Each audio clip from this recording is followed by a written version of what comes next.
I never believed hospital ghost stories until I heard a child laughing in a wing that had been empty for 6 months, and then I heard footsteps running toward me.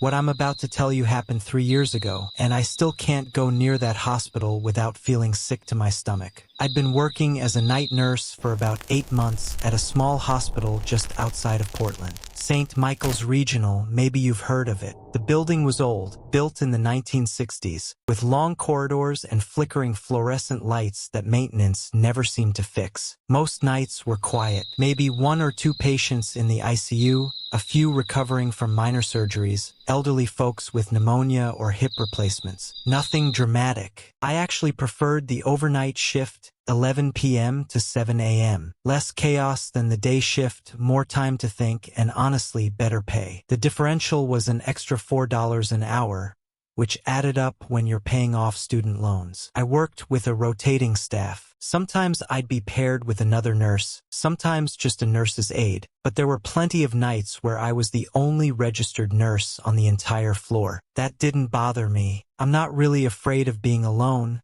or at least I wasn't back then. This particular night in February 15th, 2021, I remember the date because it was exactly 1 week after my birthday. I was assigned to the 3rd floor, the recovery wing. Only 2 patients that night, both asleep by 10 p.m. An elderly man recovering from gallbladder surgery and a woman in her 50s who'd had a minor stroke.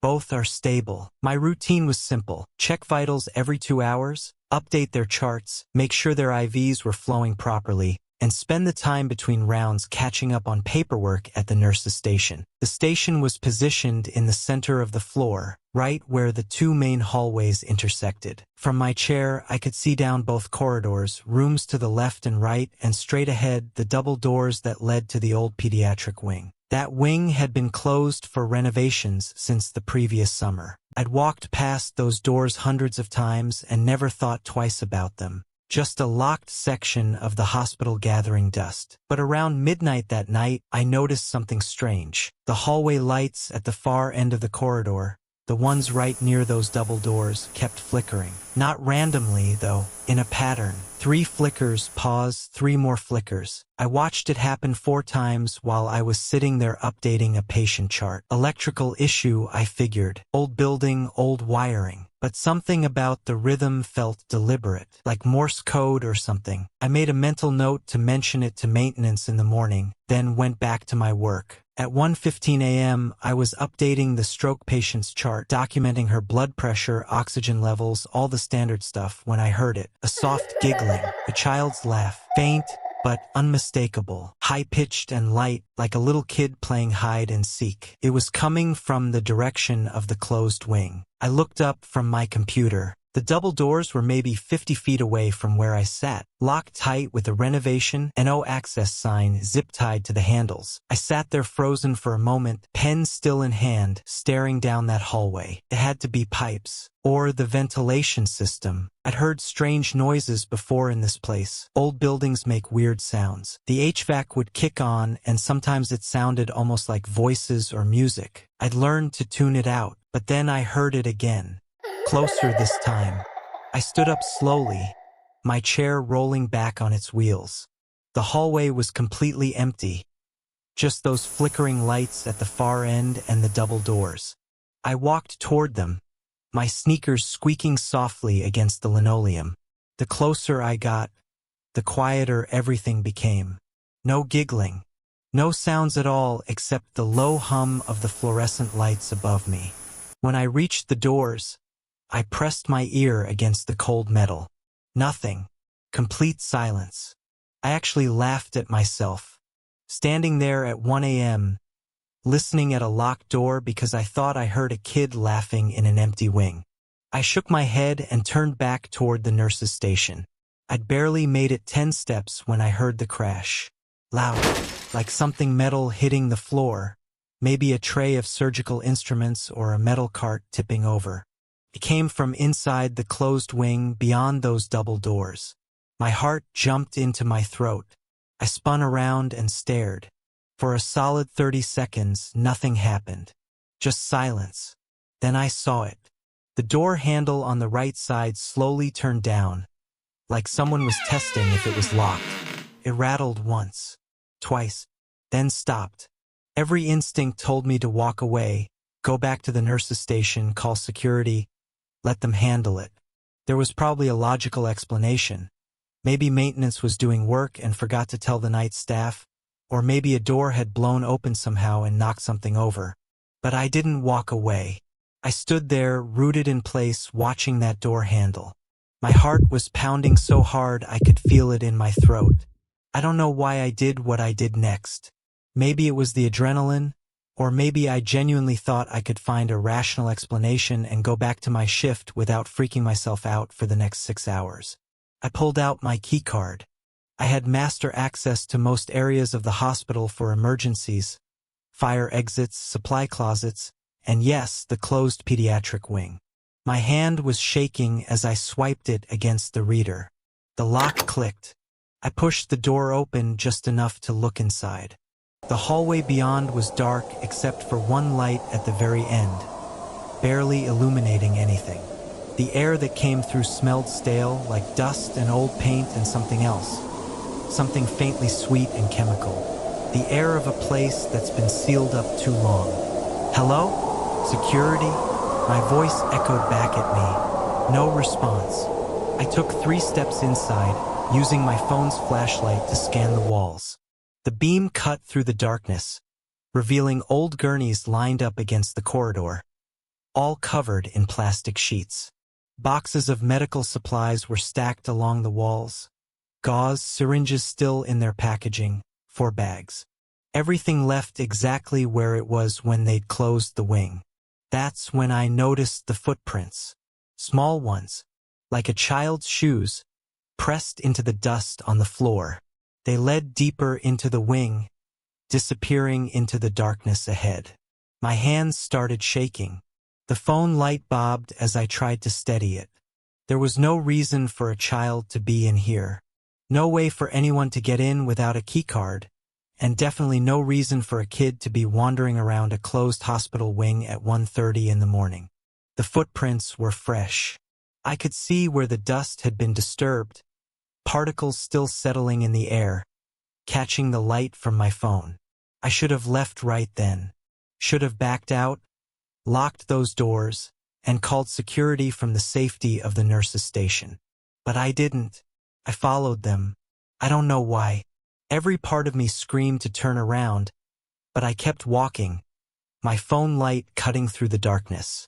The footprints led past empty patient rooms, past a nurse's station identical to mine, but covered in a thick layer of dust, past old wheelchairs and 4 poles and those terrible pastel murals they used to paint in pediatric wards, faded cartoon animals and rainbows that looked sinister in the half-light. The footprints led to a patient room about halfway down the hall. Room 347. The door was cracked open about 6 inches. I could see a sliver of the room beyond darkness and the faint outline of furniture. I stopped just outside the door, my hand hovering near the frame. My entire body was telling me not to go in there. Every single nerve was screaming at me to turn around. But I pushed it anyway. The door swung inward slowly, creaking loudly in the silence. The hinges hadn't been oiled in months. The room was empty. Just an old hospital bed frame with a bare mattress, a chair in the corner, and a small rolling table pushed against the wall. Everything was covered in dust except for the bed. On the bed, someone had arranged medical supplies in a perfect circle. Syringes, at least a dozen of them, all still capped. Rolls of gauze, medical tape, scissors, all positioned carefully, deliberately, like they'd been placed there recently. In the center of the circle was a child's stuffed rabbit. It was filthy, gray with dust and age, one of its button eyes missing, its ears torn and frayed. But it was sitting upright, positioned carefully, like someone had just set it there. I stood there staring at it, my brain trying to process what I was seeing. This didn't make sense. None of this made sense. Who would arrange medical supplies like this? Why? And that rabbit. Then I heard the breathing. It was behind me, slow, Shallow breaths, like someone trying to stay quiet. Like when you're playing hide and seek as a kid and you're trying not to give away your hiding spot, so you breathe as softly as possible through your mouth. I didn't turn around immediately. Couldn't. My entire body locked up, every muscle frozen, my legs refusing to move, my neck rigid. The phone in my hand was shaking so badly the light was dancing across the walls. The breathing got closer. I could feel warmth on the back of my neck. Actual warmth like body heat. Someone was standing right behind me, close enough to touch.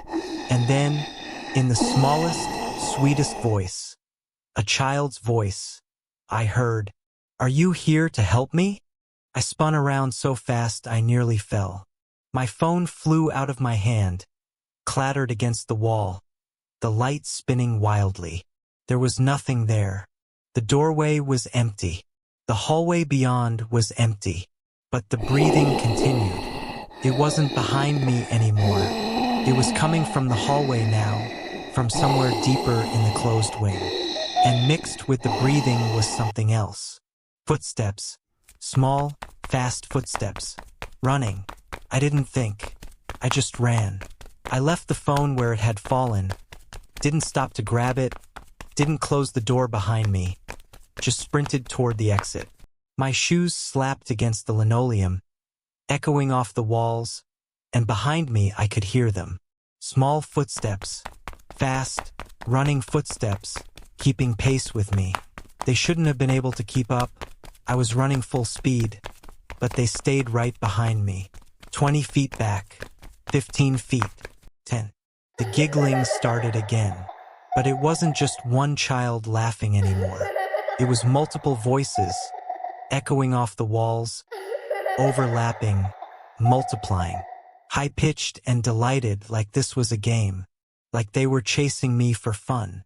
I could see the double doors ahead, maybe 30 feet away. The light from the main hallway spilling through the gap at the bottom. I pushed myself harder, legs burning, lungs screaming. 20 feet. The footsteps were right behind me now. So close I swear I could feel breath on the back of my neck again. 10 feet. I heard one of them say my name. They said my name. I hit the doors at full speed, slamming into them with my shoulder. They burst open and I stumbled through, nearly falling. I spun around and grabbed both handles, yanking them shut. My hands were shaking so badly I could barely work the lock, fumbling with the mechanism until I finally heard it click. The moment it locked, everything stopped. No footsteps, no breathing, no laughing. Just the hum of the fluorescent lights above me and my own gasping breaths, coming in ragged gulps as I stood there with my back pressed against the doors. I stood there for 2 full minutes before I could move. My legs felt like jelly. My hands wouldn't stop shaking. Sweat was pouring down my face even though the hospital was kept at a cool 68 degrees. When I finally had the courage to look, I turned around slowly and looked through the small window in the door.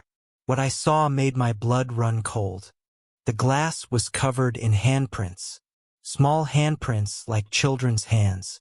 Dozens of them, pressed against the glass from the inside, all at different heights, overlapping each other. Some were up high like the kids had jumped to reach. Some were low like they'd been crouching, like they were reaching for me. I called security immediately. Didn't go back to the nurse's station, didn't check on my patients. I just pulled out my personal phone with shaking hands and called. 2 security guards arrived within 5 minutes. I tried to explain what happened, but I know I wasn't making sense. I was talking too fast, my words running together, and I kept looking back at those doors like something was going to come through them. They unlocked the wing and went in with flashlights. I waited in the hallway, refusing to go back in there. They were gone for maybe 10 minutes. When they came back out, they looked confused. "There's nothing there," one of them said. "No footprints in the dust. Everything's exactly how it's supposed to be." I insisted they check room 347. They did. They found nothing. No arranged medical supplies. No stuffed rabbit. No signs anyone had been in there recently at all. The room was empty and dusty, just like every other room in that wing. They checked the access logs. My key card was the first one to access that wing in 6 months. No one else had been in there, but they did find one thing. When we went back to the nurse's station, when I finally had the courage to go back to my post, there was something sitting on the chair. My chair. The one I'd been sitting in before all this started. The stuffed rabbit. Filthy, missing one button eye, torn ears. Sitting upright in my chair like someone had carefully placed it there. Like a gift. No one had brought it out. I'd watched the security guards the entire time. Neither of them had been carrying anything when they came back from the closed wing. I quit 2 days later. Didn't even give a full 2 weeks' notice. I told them I was moving out of state for family reasons. They seemed to understand night shift has high turnover anyway. I still can't explain what happened that night. I've tried. I've come up with rational explanations, convinced myself it was stress or lack of sleep or some kind of hallucination brought on by too much coffee and not enough rest. But I know what I heard. I know what I felt. I know those handprints were on that glass, even if they were gone 30 minutes later. And I know I'll never work an overnight shift in a hospital again. Sometimes, late at night when I can't sleep, I still hear it. That small, sweet voice asking, "Are you here to help me?"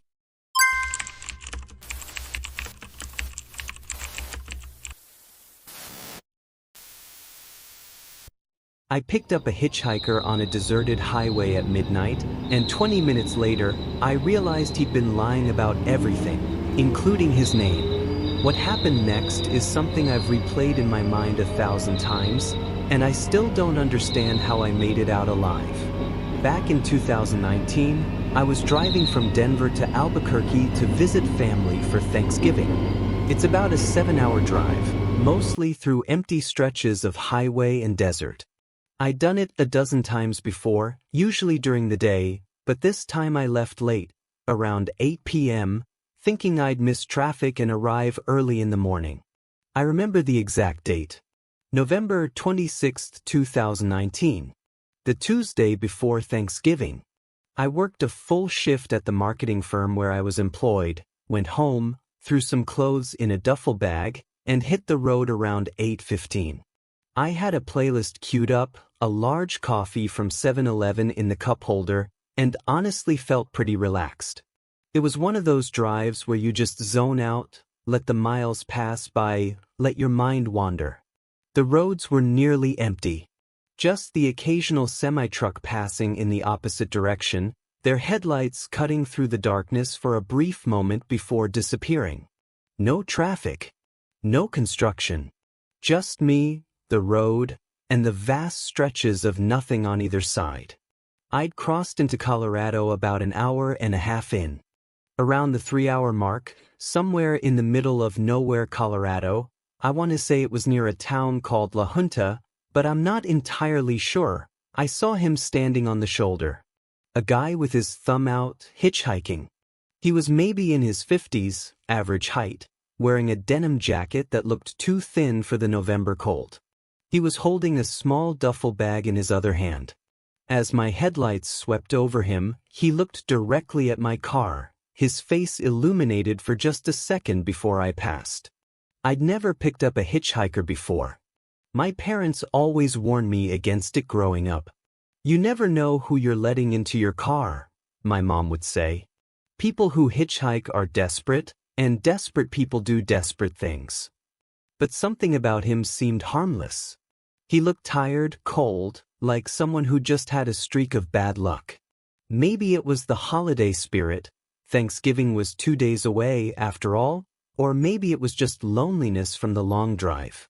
I'd been alone with my thoughts for 3 hours and honestly wouldn't have minded some company. I slowed down and pulled over onto the shoulder about 50 yards ahead of him. I watched in my rearview mirror as he jogged up to the car, his duffel bag bouncing against his leg. He got in and thanked me, tossing his bag in the back seat behind me. The interior light came on briefly as he settled into the passenger seat, and I got my first real look at him. His face was weathered, lined with deep creases around his eyes and mouth. His hair was graying and unkempt, like he hadn't showered in a few days. But it was his hands I noticed first. They were shaking. Not like he was cold, though he should have been in that thin jacket. More like he was anxious or coming down from something. His fingers trembled as he pulled the seatbelt across his chest and clicked it into place. He didn't smell like alcohol, though. Just stale cigarettes and sweat. That musty smell of someone who'd been wearing the same clothes for too long. "Thanks for stopping," he said. His voice was rough, gravelly. Not many people do anymore. "No problem," I said, pulling back onto the highway. "Where are you headed?" "South," he said. That was it. No town, no specific destination. Just south. I figured he was just being vague and didn't want to get into his whole life story with a stranger. "Well, I'm going to Albuquerque," I told him. "I can take you as far as the New Mexico border if that helps." He nodded and stared straight ahead out the windshield.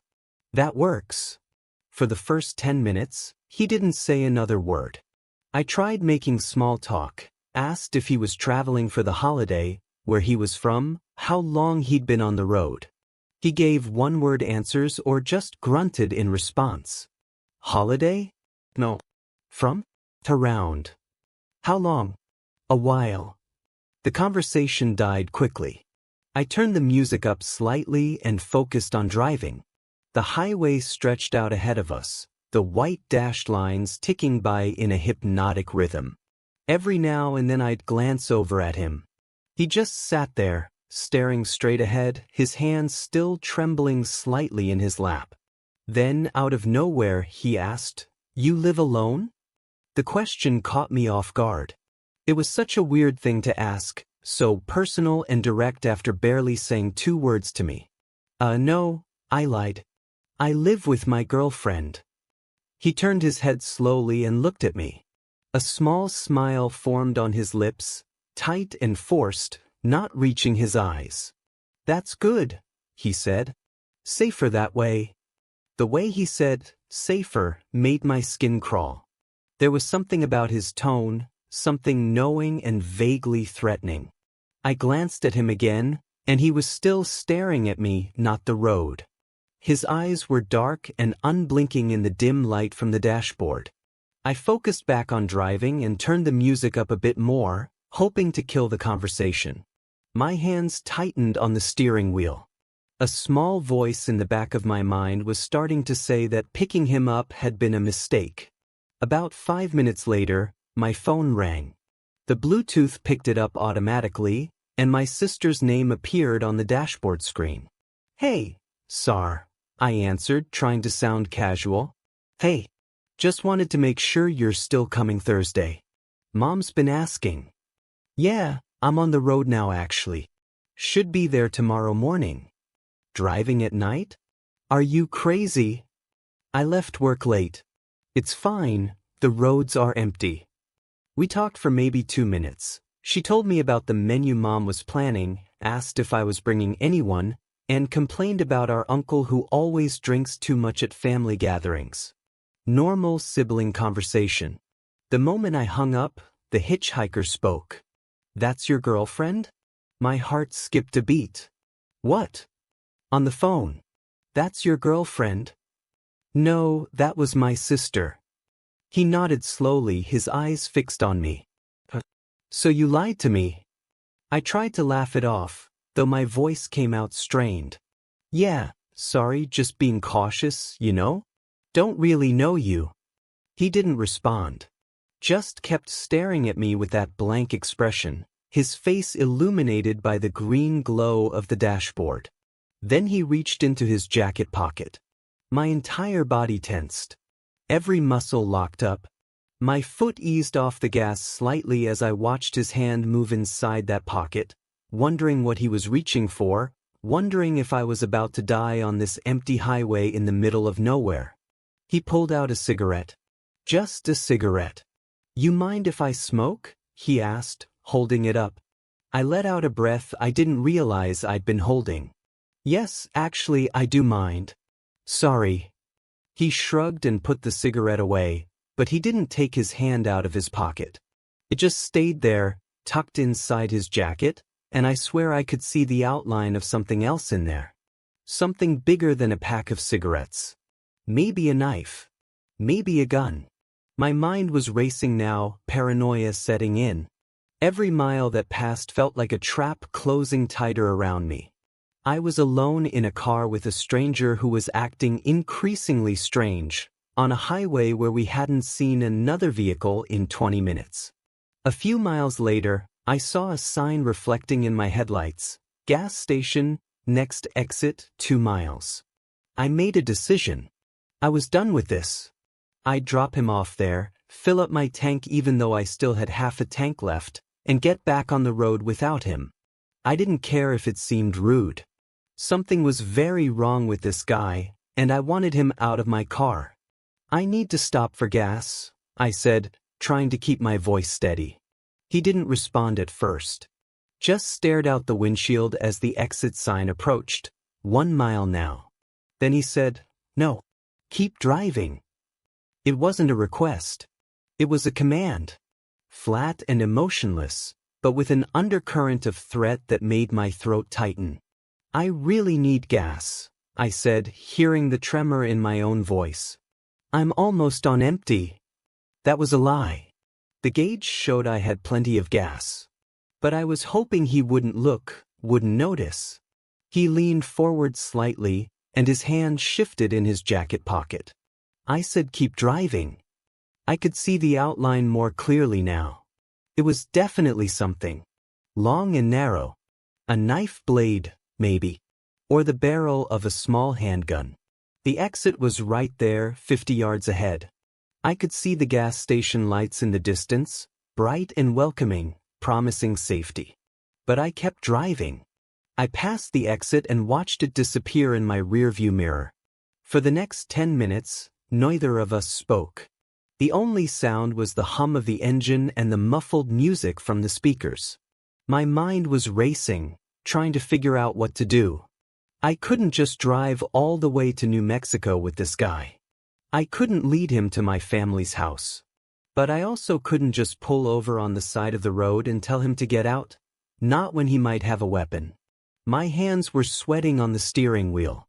My heart was pounding so hard I could hear it in my ears. Every few seconds I'd glance over at him, and every time he was just sitting there, staring straight ahead, his hands still in his pocket. Then I saw another sign. Rest stop, 1 mile. It was one of those big truck stops with a 24-hour diner and bathrooms. There would be people there. Truckers, other travelers, maybe even security. Witnesses. Safety in numbers. "I have to use the bathroom," I said. My voice came out thin and desperate. "I can't hold it anymore." He turned his head slowly and stared at me for what felt like an eternity. I kept my eyes on the road, too afraid to meet his gaze. Finally he said, "Fine. But I'm coming with you." My stomach dropped, but I nodded. At least we'd be around other people. I took the exit and pulled into the rest stop. There were 3 semi-trucks parked in the far lot and a couple of cars near the building. The fluorescent lights from the diner spilled out across the parking lot, harsh and bright after the darkness of the highway. I parked near the entrance and turned off the engine. My hands were shaking now, just like his had been when he first got in. I took a deep breath and opened my door. He got out at the same time, closing his door and walking around the front of the car. I noticed his duffel bag was still in my back seat. He'd left it behind. We walked toward the building and he stayed close behind me. Too close. I could feel him there, just a foot or two back, his presence like a weight pressing on my shoulders. Inside, the fluorescent lights were almost painfully bright after hours of darkness. The diner was mostly empty. An older woman sat at the counter nursing a cup of coffee, and a trucker in a flannel shirt was paying his bill at the register. A tired-looking cashier stood behind the counter, barely glancing at us as we came in. The hitchhiker stayed right next to me as I walked across the linoleum floor toward the bathrooms in the back. His boots made heavy clomping sounds with each step.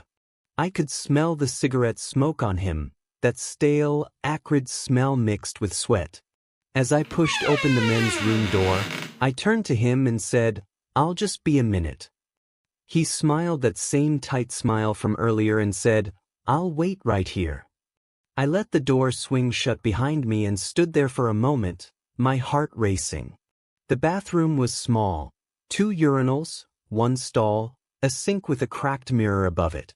But there was something else. A window. One of those old crank-style windows high up on the wall, maybe 6 feet off the ground. It was small, probably only 2 feet wide, but it opens outward. I didn't think. I just acted. I climbed up onto the sink, my shoes slipping slightly on the porcelain. The faucet dug into my shin as I steadied myself. I reached up and grabbed the window crank, turning it as fast as I could. The window swung open with a rusty squeak that seemed deafening in the small bathroom. I pulled myself up, my arms straining, and squeezed through the opening. It was tight, my shoulders barely fit, but adrenaline made me strong. I wriggled through, scraping my back on the window frame, and dropped down onto the gravel outside. I hit the ground hard, my ankle twisting slightly, but I didn't stop. I ran around the side of the building toward the trucks parked in the backlot. The nearest semi was a big red Freightliner, the engine still warm and ticking as it cooled. I banged on the driver's side door with my fist, over and over, until the door opened. A large man with a gray beard looked down at me, confused and annoyed. "What the hell?" "There's a guy following me," I gasped, the words tumbling out. "I need help. Please." His expression changed immediately. He climbed down from the cab and grabbed a radio from his belt. "Are you in danger right now?" "I don't know." He was waiting outside the bathroom. I climbed out the window. He keyed the radio and called for rest stop security, then gestured for me to follow him. "Come on. Let's get you inside." We walked back around the building and he stayed close to me, one hand resting on something clipped to his belt, pepper spray, I think, or maybe a knife. When we got back inside, the hitchhiker was gone. The older woman at the counter looked up as we came in.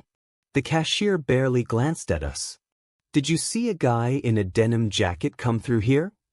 I asked the cashier, my voice shaking. She shrugged. "Maybe. I don't really pay attention." I ran outside to the parking lot, and my stomach dropped.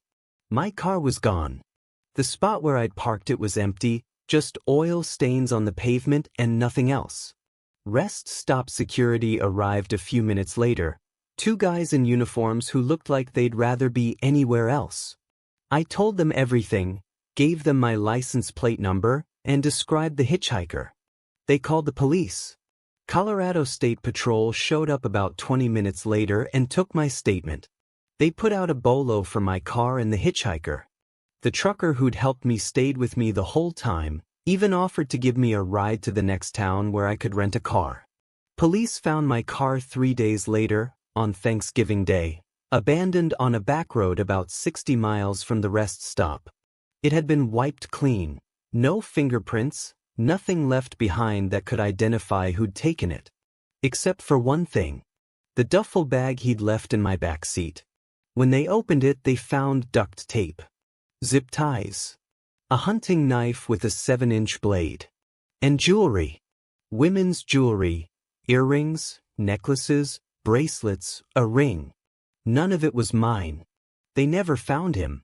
No fingerprints in the car, no DNA, nothing. The description I gave was too vague. A middle-aged white guy in a denim jacket could be 1,000 different men. They ran the jewelry through missing persons databases but never got a match. To this day, I don't know what he was planning. I don't know if he was going to rob me, kill me, or something worse. I don't know whose jewelry that was or what happened to the women who'd worn it. But I'm sure of one thing. If I hadn't climbed out that bathroom window when I did, I wouldn't be here to tell this story. I still drive sometimes, long distances, road trips with friends or family. But I never drive alone at night anymore. And I've never picked up another hitchhiker. Every time I see someone on the side of the road with their thumb out, I keep driving. And I wonder if it's him. If he's still out there, standing on some dark highway, waiting for the next person to slow down and pull over. Waiting for someone who doesn't listen to that voice in the back of their head telling them to keep driving.